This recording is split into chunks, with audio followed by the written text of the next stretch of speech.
আমি শুনি আমার ছেলে ফোন দিয়েছে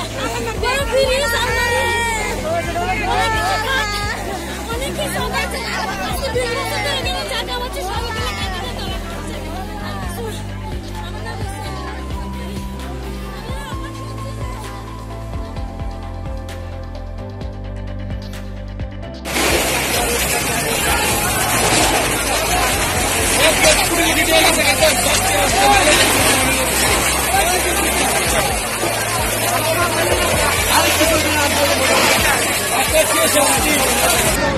আমরা ইতিমধ্যেই আমরা জানি সব নির্ময়ের মানুষ, বিশেষ করে ট্যাগপাড়া এবং ইয়াকুবনগরের বস্তিতে অনেক লোকজন ক্ষতিগ্রস্ত হয়েছে। তাদের প্রয়োজনীয় জিনিসপত্র, টাকা পয়সা, স্বর্ণ চাঁদি এবং পড়ালেখার বই, আসবাবপত্র ক্ষতিগ্রস্ত হয়েছে।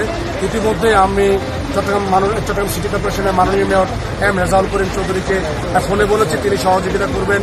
এবং আমাদের চট্টগ্রামের জেলা প্রশাসক আবুল বশর মোহাম্মদ ফজলুজ্জামান মহোদয়কে ফোন করেছি, তিনি ইতিমধ্যেই লোক পাঠিয়েছে প্রাণ সাহা থেকে তাদেরকে সহযোগিতা করবো। এছাড়া আমি চট্টগ্রাম বাংলাদেশের শিক্ষামন্ত্রী, মাননীয় শিক্ষামন্ত্রী, এই আসনের সংসদ সদস্য barrister Mohibul Hasan Chowdhury novel MP, যেহেতু তার নির্বাচনে তিনিও সহযোগিতা করবে। চট্টগ্রাম সিটি কর্পোরেশনের সাবেক মেয়র, চট্টগ্রাম মহানগর আওয়ামী লীগের সাধারণ সম্পাদক আজম নাসির মহোদয়কে আমরা বলেছি সহযোগিতা। এছাড়া আমরা কাউন্সিলররা মিলে আমি আজকে রাতের খাওয়ার খিচুড়ি এবং শুকনো খাওয়া দিব, পুলো কালকে দুপুরে দিবে, বেবিয়া পাপ, তারপর রাত্রে দিবে। আমরা সমন্বয় করে আমরা ইনশাল্লাহ অসহায় মানুষগুলোর পাশে আমরা সবসময় আছি, থাকবো। কারো অসুবিধা হবে না, এই গোলগুলো আমরা করে দেবো। যার কাছ থেকে সহযোগের হাত পাততে হয় আমরা হাত পাতবো, আমরা তাদের ঘর করে দেবো ইনশাল্লাহ।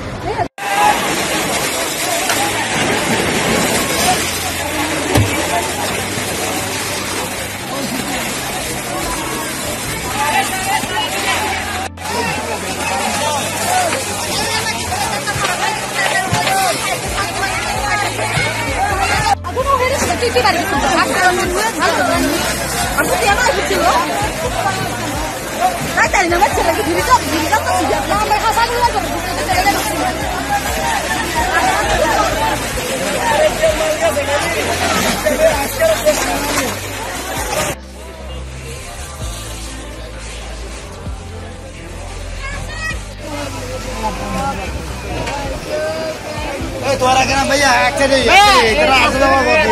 ভাইয়া সার্ভিসের 8,000 মতো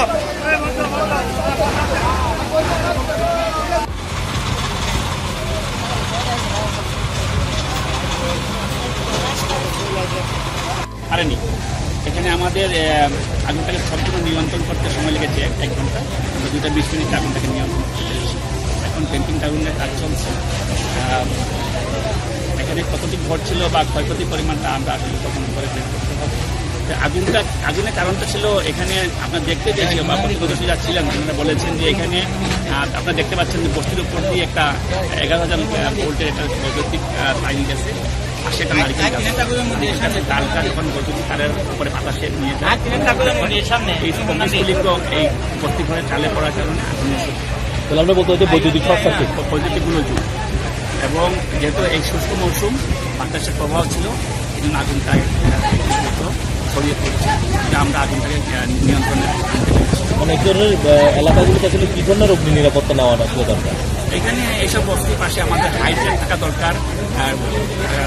আন্ডারগ্রাউন্ড ওয়াটার রিজার্ভার বা খাল বা পুকুর, আমাদের পানির সমস্যা হয়নি। এখানে পাশে আমাদের কর্ণফুলী নদী আছে, নদী থেকে পানি নিয়েছে। কোনো হতাহত কি আছে? আমরা এ পর্যন্ত আমাদের কাছে কেউ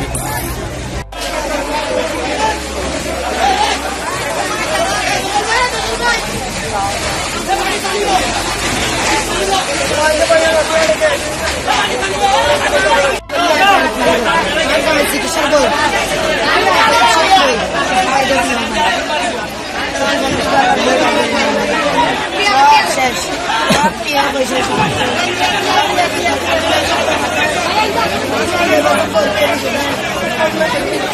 পরীক্ষার্থী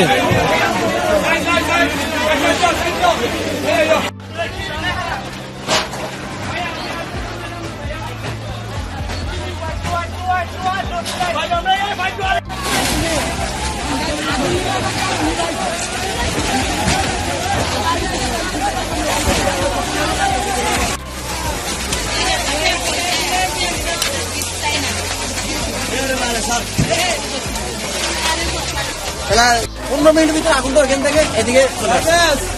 এগুলো তো আসলে বসতে লাগা ঘর, মানুষ খুব বেশি ছিল, শুধু মানুষগুলো বাইরে যেতে পারছে, কোন রকম একটা লোকগুলো মানে চেষ্টা করছে কিছু নিয়ে আসতে পারে। তবে আমাদের এলাকার ছেলে বলে প্রথম বিভাগের জন্য আমার ছেলে সহ প্রচুর চেষ্টা করছে, নিজের চেষ্টায় আগুন এখন নিয়ে করে আসছে। তবে কেউ কোনো বস্ত্র নিয়ে যেতে পারেনি, সম্পূর্ণ কাপড় খরচ ছাড়া কোনো কাপড় সব কেউ নিয়ে যেতে পারেনি।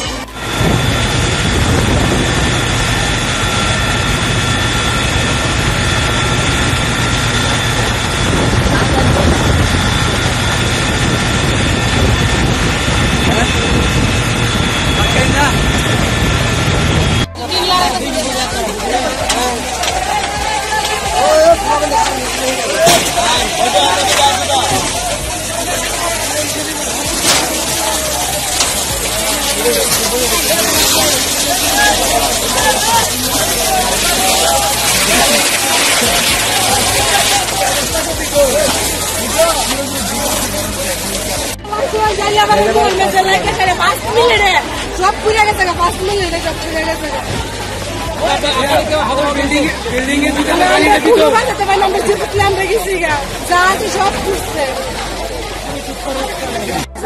বেশি সময় লাগবে না ভাই, লাগবে হঠাৎের মধ্যে 5 মিনিটের ভিতরে আগুনটা বাইরে গেছে। মানে ভাই অনেক চেষ্টা ঠিক মতন তো যাইতো, কাম হলো অনেক চেষ্টা করছি।